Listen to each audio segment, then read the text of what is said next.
I want to start with something I've been sitting on for a long time. I've spent years being really good at looking like a Christian, of trying to look like a follower of Jesus. I knew the right answers. I said the right things. I showed up to the right events. I had the right opinions about justice, the right language to talk about everything. And somewhere underneath all of it, I became exhausted and quietly just like terrified because the performance was working. People thought I had it together. People thought I had answers. And yet, deep down inside, I had no idea what I actually believed anymore. And friend, I think if you're listening today, I think that you know exactly what I'm talking about. Not because you're fake, but because you were taught very early, very thoroughly, that the most important thing was to look like you had it. Today's story in Holy Week is about exactly that. It's about a fig tree.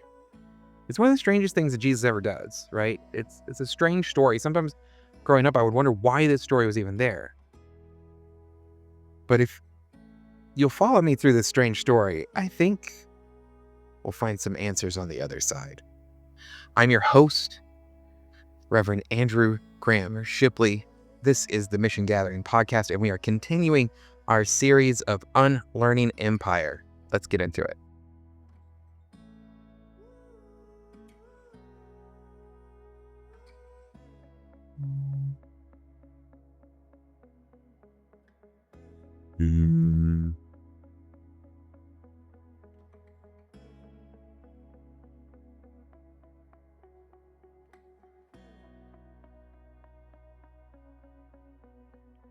Okay, let's just be honest about this text. The cursed fig tree story is strange. If you're not familiar with it, Jesus is walking from Bethany into Jerusalem on Tuesday morning. He's hungry and he sees a fig tree in the distance. It has leaves, and he walks up to it looking for fruit. There's no fruit, just the leaves. And he curses it, and it withers. And the disciples are baffled, which honestly, same, right? Because at first glance, this feels weirdly petty. Jesus is hungry and the tree doesn't have any figs, and he kills it. If you grew up in church, if you grew up in a church that gave you a neat and tidy explanation for this, it probably went something like this. It was a lesson about faith. Just move on. I want to invite you to sit with the strangest a little longer, because I think the discomfort is the point. And here's the key detail that usually gets skipped over. The text says it wasn't the season for figs. Read that again. It wasn't fig season. So Jesus walks up to a fig tree in a season when figs don't grow and curses it for not having figs. Which theologically and just like what the heck's going on, Lee, is deeply weird. Unless maybe the tree isn't the point, or not really the point. So here's like what most scholars think is happening. The fig trees in the region would develop small edible buds called taksh, before the full leaves came in. The presence of leaves was actually a signal that the tree should also have those early buds. Leaves without buds meant the tree was doing something very specific. It was producing the appearance of fruit without actually producing fruit. It looked productive, it looked healthy, and had all the right external signals. But there was nothing there. And Jesus, who had just come from the temple, where the religious system was producing all the right external signals while exploiting the people it was supposed to serve, sees a tree doing the same thing. And he names it. Loudly and permanently in a way that the disciples, his friends, his students couldn't miss. You see, because this isn't about the fig tree. This is about the gap between appearance and reality, between performance and substance, between looking like you actually have it and actually having it.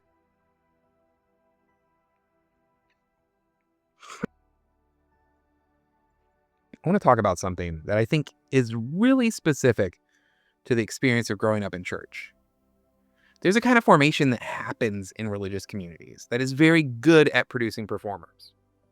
And I don't mean that as a pure criticism. Some of it's genuinely good.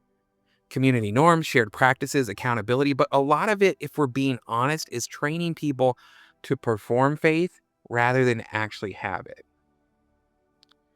You learn very quickly what the right answers are.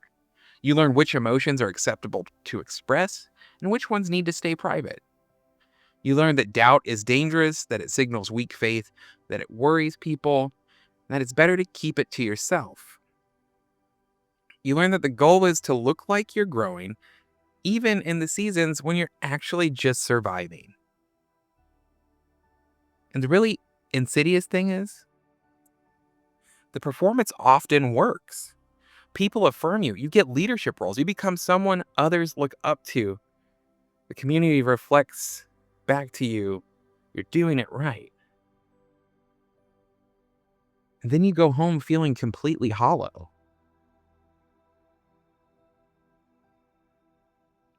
And then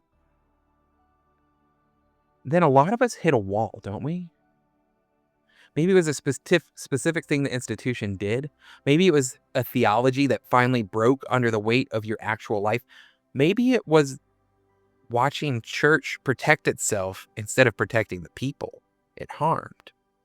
Maybe it was just exhaustion, just burnout. The performance got too expensive and you stopped. And when you stopped, some of you found out very quickly that the community you thought you had belonged to was actually a community you were allowed into only as long as you kept performing correctly.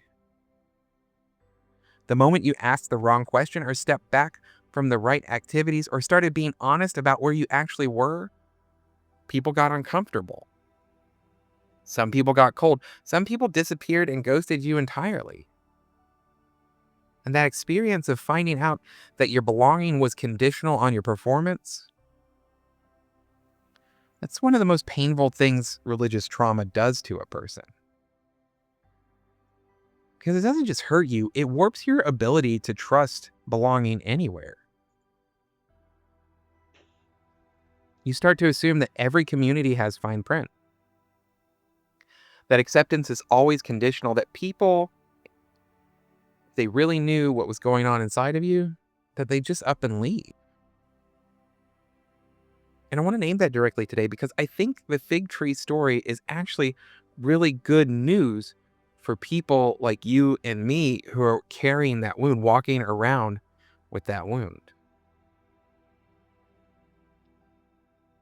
So first off, here's what the story's what I don't think the story's about, right? What the story's not about. I don't think Jesus is teaching people, teaching his disciples, teaching us to judge people who are struggling to produce fruit.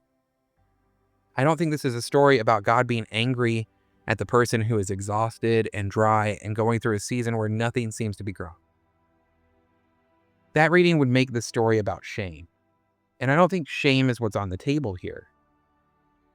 The fig tree Jesus curses isn't struggling. It isn't drought stricken. It isn't doing its best in hard conditions. It's actively projecting the appearance of health while producing nothing. There's a difference between a tree that's dormant and a tree that's performing productivity while actually extracting from its environment. I think that distinction matters enormously for anyone who's carrying shame about a season where their faith felt dry, distant, or gone. Dormancy is not the same as performance. Going through a winter where you're quiet and still and not sure what you believe, that is not what Jesus is cursing here. What he's naming is the system, the institution, the apparatus that mastered the art of producing leaves. visible, impressive, photogenic leaves, while the people inside those institutions are starving. And here I want to name something about the current moment that I think is really specific to this moment in time, like our intergenerational moment in history right here, right? It's some of us remember when social media started, but some of us grew up with social media, which means you grew up inside a system that is architecturally designed to reward the appearance of things over the reality of things. You post the protest photo, you share the infographic, you update the link in your bio, and the metric that comes back, the likes, the reshares, the follower count, tells you that you've done something, that you are something. But the algorithm doesn't measure whether the thing you posted changed anything, whether you showed up in person, whether you gave money or time or your talents or actual relationship to the cause that you're signaling about. The algorithm just measures the leaves.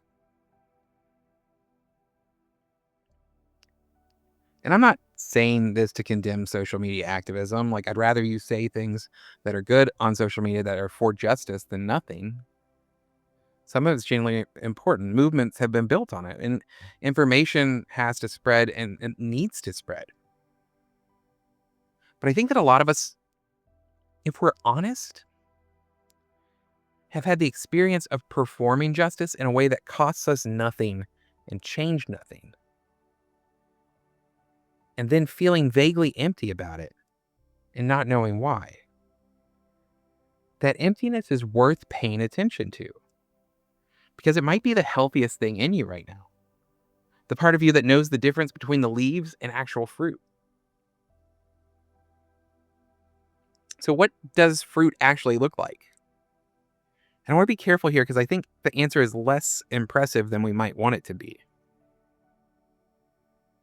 Fruit, in the way that Jesus talks about it, is almost never a grand gesture. It's not the viral moment. It's not the sermon that gets shared 1,000 times. It's not even the protest that makes the news. Those things can be fruit, but they can also just be leaves. The difference isn't scale. The difference is whether something is actually growing, whether something is actually being fed, whether real relationship is actually happening, whether the thing you're doing is costing you something that matters to you.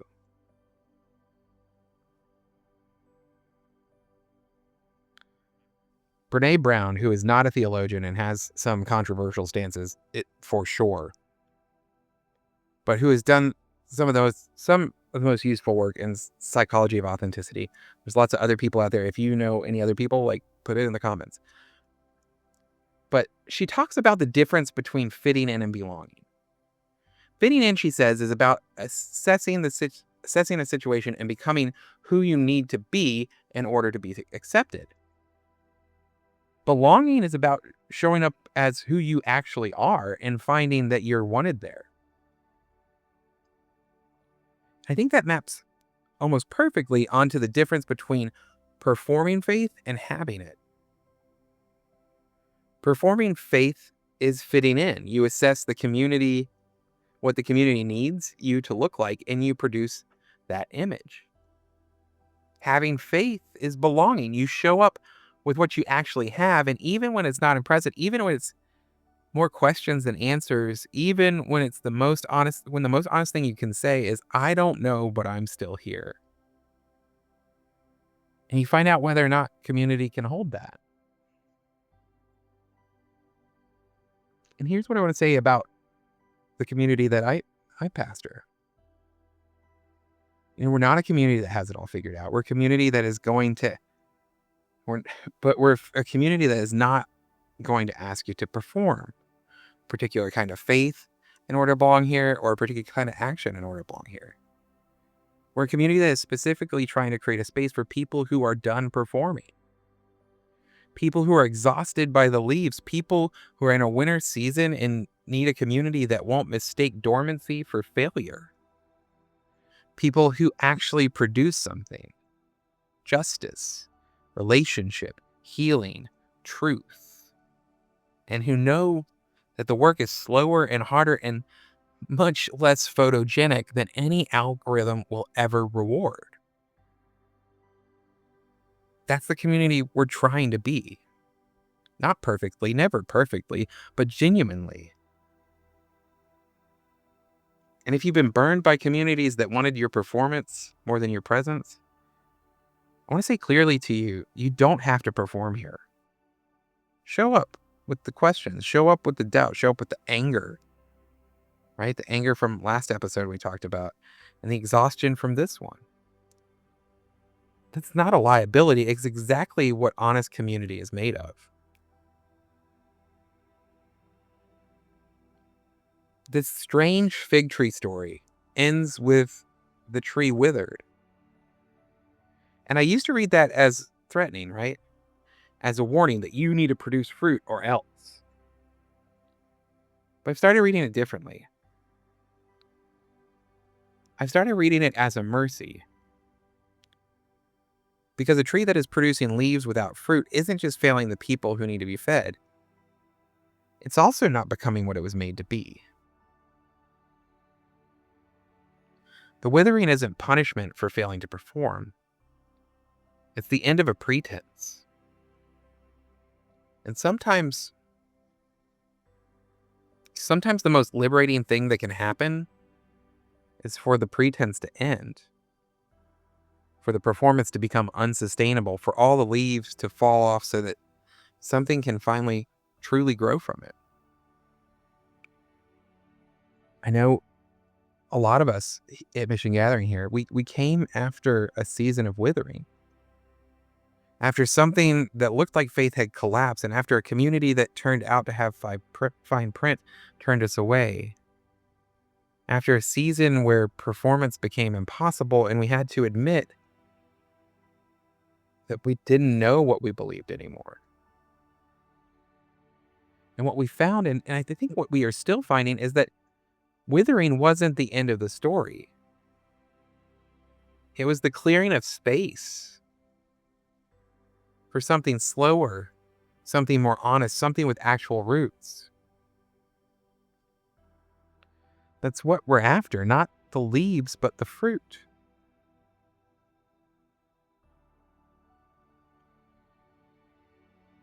My hope for you is that you'd find more fruit. That if you're stuck in performance, that you would be able to find your way out of it into some realness. That rather than looking like who you think you're supposed to be, that you would just be who you are and be here now in this moment with us, fighting for a better world. So thanks for being here. This one was a little quieter than some of the other ones have been, and I needed to be. I think it needed to be. Tomorrow we're back in Jerusalem. Jesus is teaching in the temple courts, and the authorities keep trying to trap him with questions. And the way he handles it is one of the most interesting things I've ever seen someone do under pressure. So join us for that. And if this series is meaningful to you, share it with someone who might need it. Not as a pitch, but just as this helped me, maybe it will help you. Missiongathering is online and in person. The link is in the show notes. Take care of yourselves and God bless you. See you next time.